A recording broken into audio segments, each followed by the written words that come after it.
Hello, everyone. I guess we'll get started. So today we wanted to talk about advancing the Institute, but more specifically about the BNI brand and why it's so important. If you can all unmute your microphones for a few minutes, I want you to yell out the answers. We're going to do a little pop quiz. So is everyone unmuted? Yep. Okay, here we go.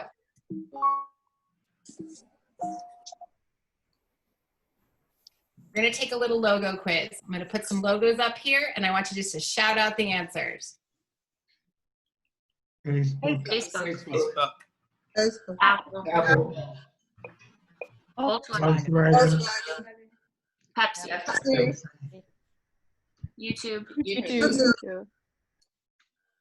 LimeWire. Oh, BP. Starbucks. Okay, you can all unmute now, or mute. Starbucks, my favorite.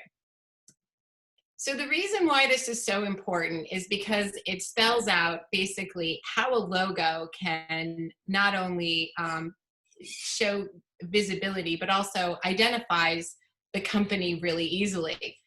You all basically can tell me what that company is just from a picture and what they do. And that's based on their logo, the colors that they use, the typography, and any images that they use.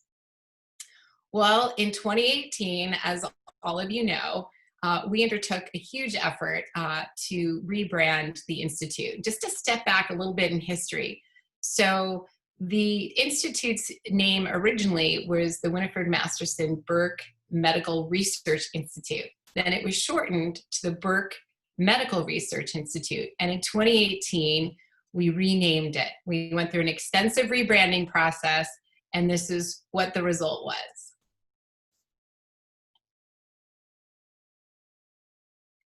So there's one thing missing. We always co-brand with Weill Cornell Medicine. And the reason we do that is because it visually anchors us to our academic affiliate. Weill Cornell is a very recognizable brand, not only in the United States and in New York, but outside and globally.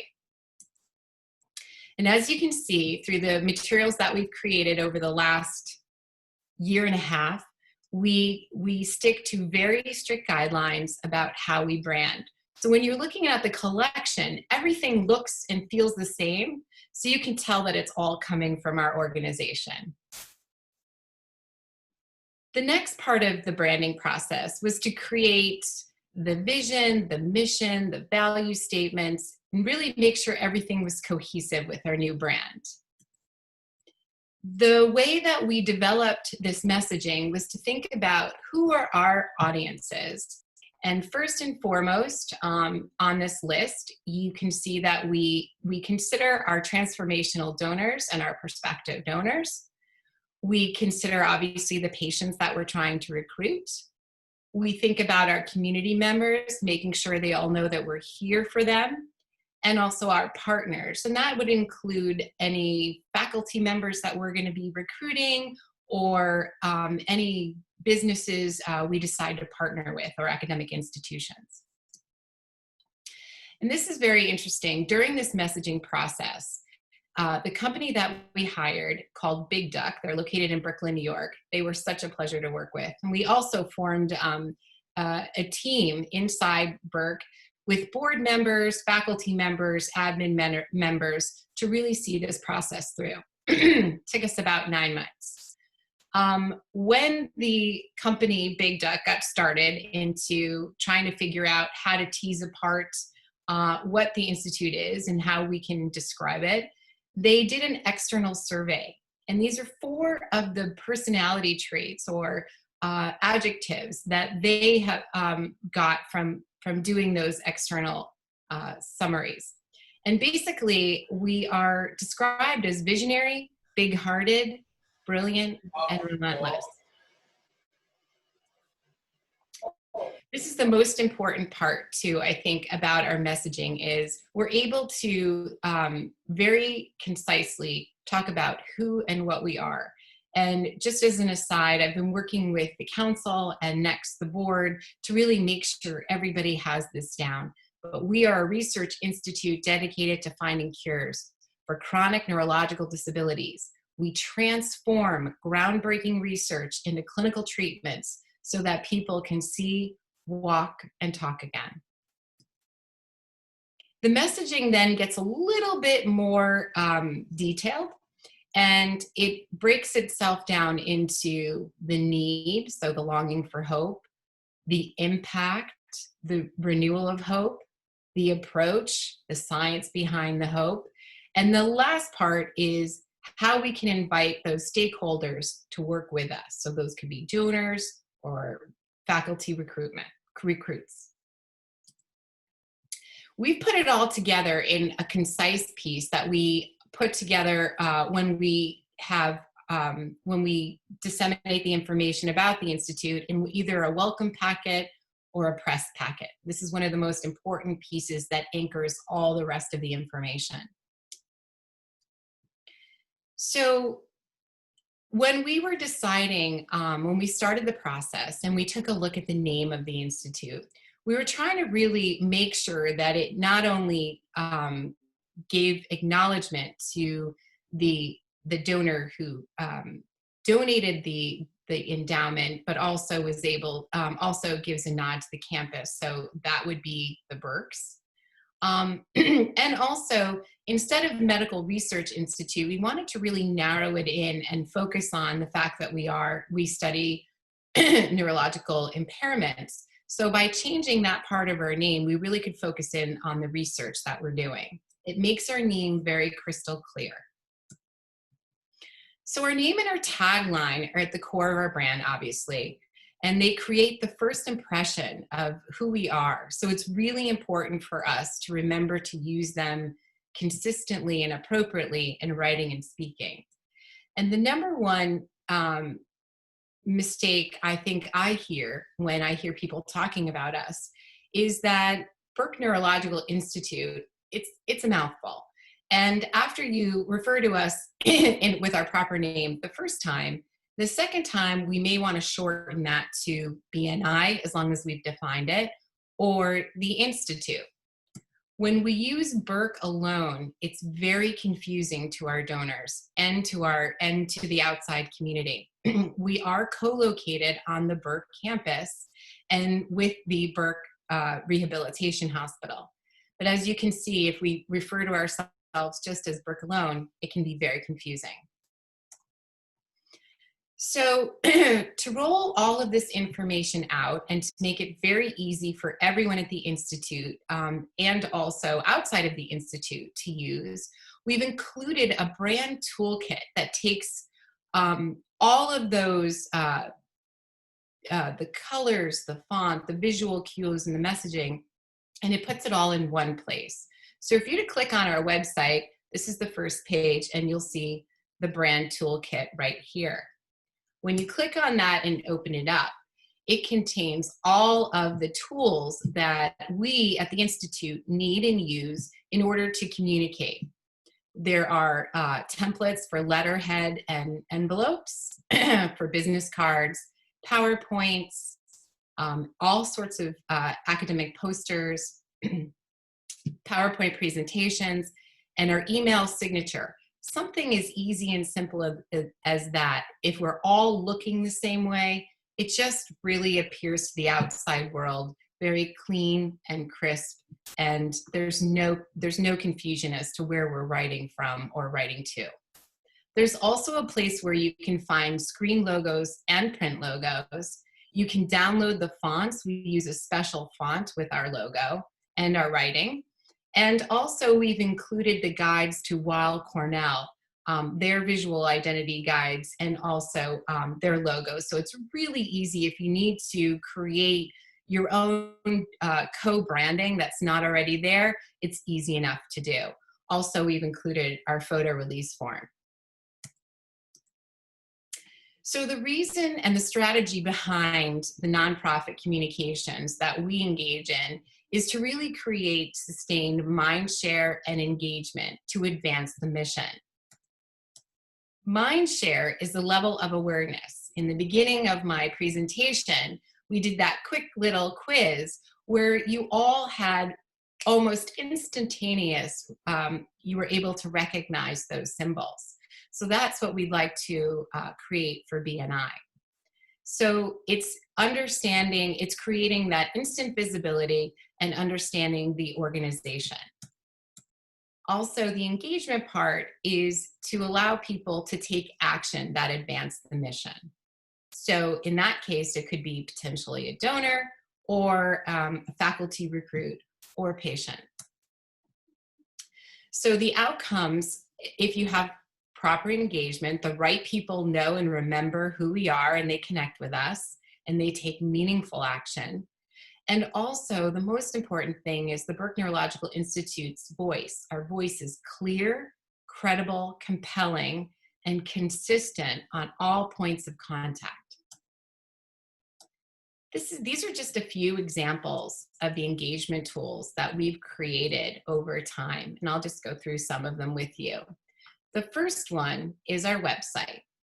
The second one is the weekly email that is released from the Institute. It goes to about 3,000 people every week, especially during COVID-19. This was actually a quarterly newsletter, and we've ramped up our communications during this time. We also have social media.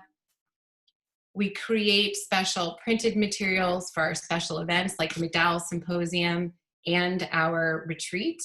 We also started an internal communication that goes out weekly. We invite people here for tours. We have parties amongst ourselves, and we also take the show on the road to places like DC. This is an example of how we engage with each other at our retreat and how we engage with the outside community through special events like public webinars and the McDowell Symposium. We also have celebrations within the Institute, and another part of our engagement tool is our swag.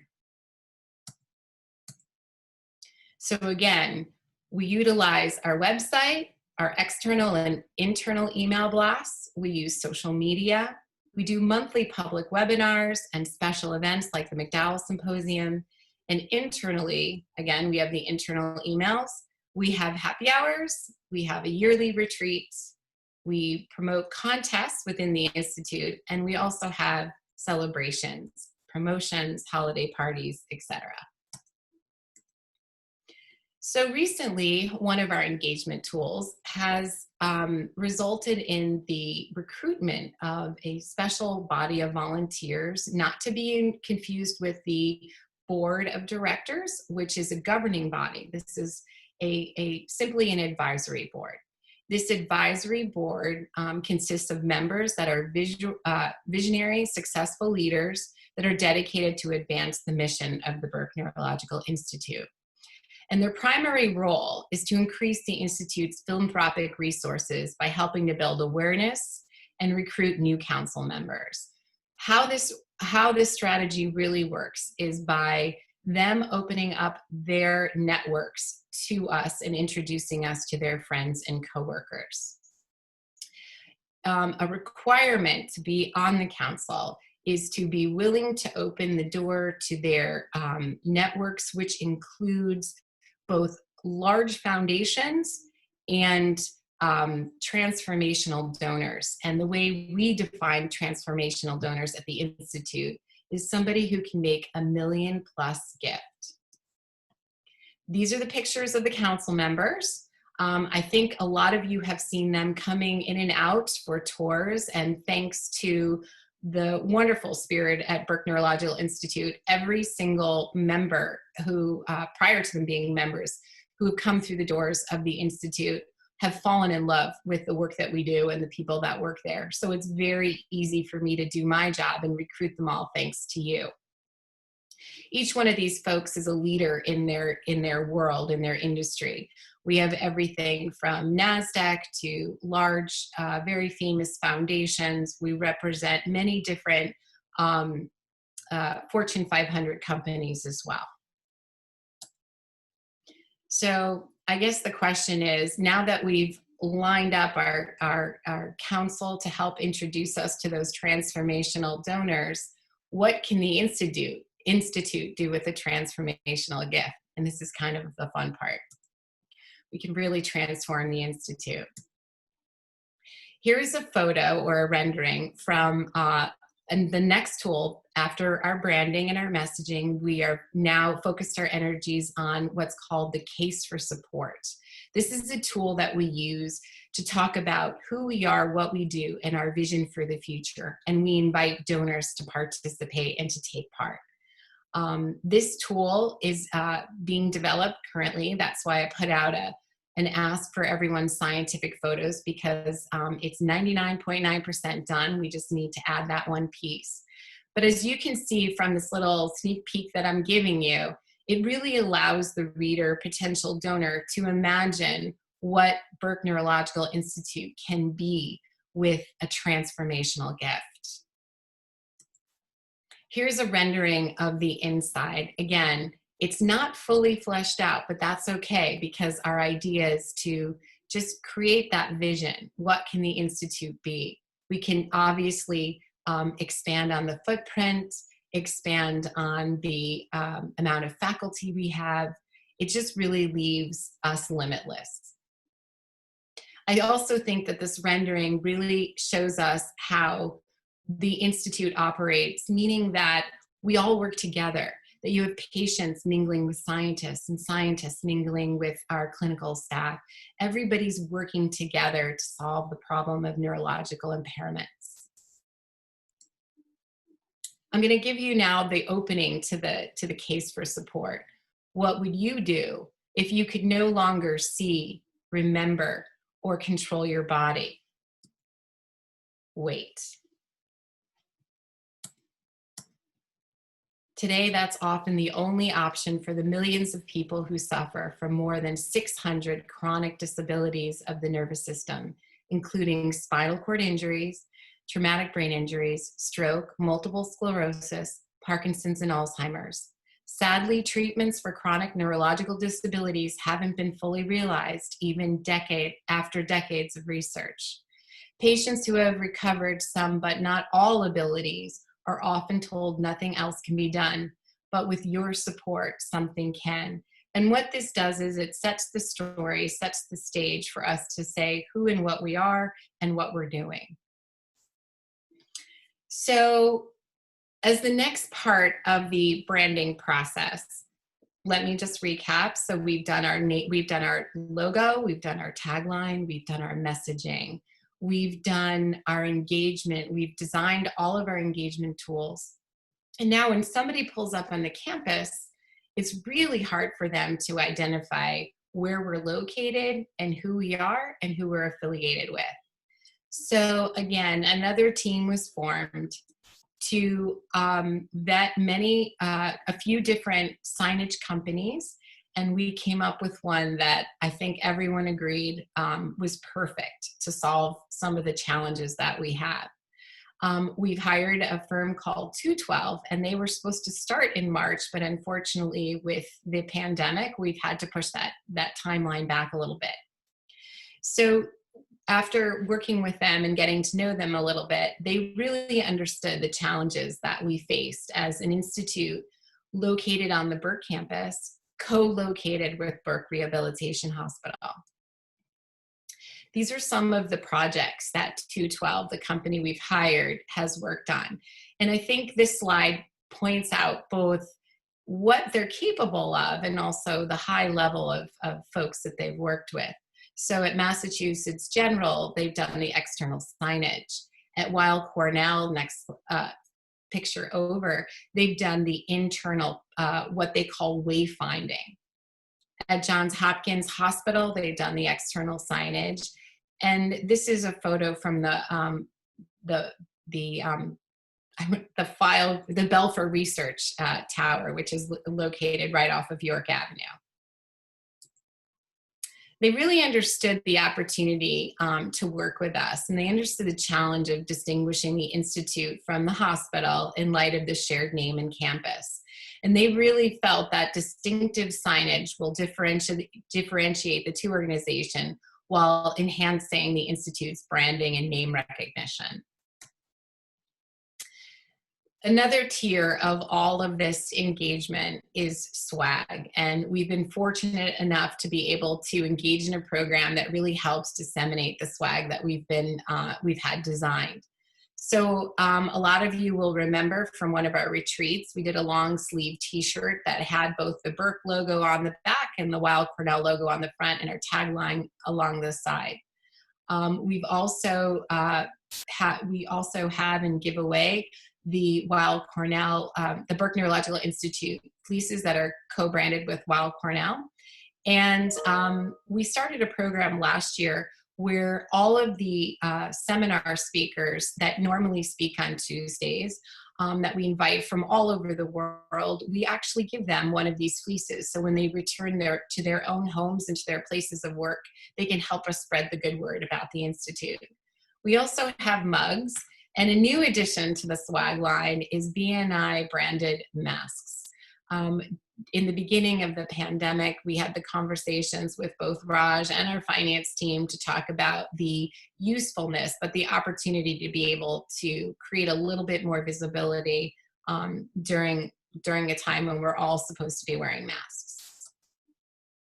And also, just a quick little commercial. Father's Day is coming up, so if anybody needs any swag, just send me an email. There's a way to purchase it online, but just send me an email and I'll make sure it gets to whoever needs it. I'm thinking any dad would look fabulous in something like this. So I think the next thing I just wanted to mention is that we do a lot, and we do a lot with a very creative structure. So the core structure team at the Institute is myself and Sophia. We are located at the Institute, currently at home, but when we're allowed to go back, we are located at 777 Westchester Avenue, which is about 1.5 miles away from the Burke campus. We have an incredible remote team made up of consultants. These consultants are some of the top in the industry. And we're able to engage their expertise and really have a sophisticated program. It's very cost effective for the Institute because these folks are not full-time, but yet we receive their expertise on a daily basis. And I'll just point them out with my pointer. We have Lewis Lee here, who does all of he does the website and the design. Nicole David does both website design and also social media. Pat Kinsey handles all of our donor engagement, our website, our donor database, which has, like I mentioned, over 3,000 people. And of course, we have Abby Bagos, who does all of our video programming and all of our video editing. And in order to make sure that the communications team understands the needs of the Institute, we meet weekly, and we have 3 members within the Institute that belong to that team. I think you all know Tali. She helps us with what's going on in clinical research. I think you all know Lindsay. She helps us to keep our fingers on the pulse of what's going on at Blythedale. And of course, Edmund, who always helps us to see our communications from the lens of a researcher.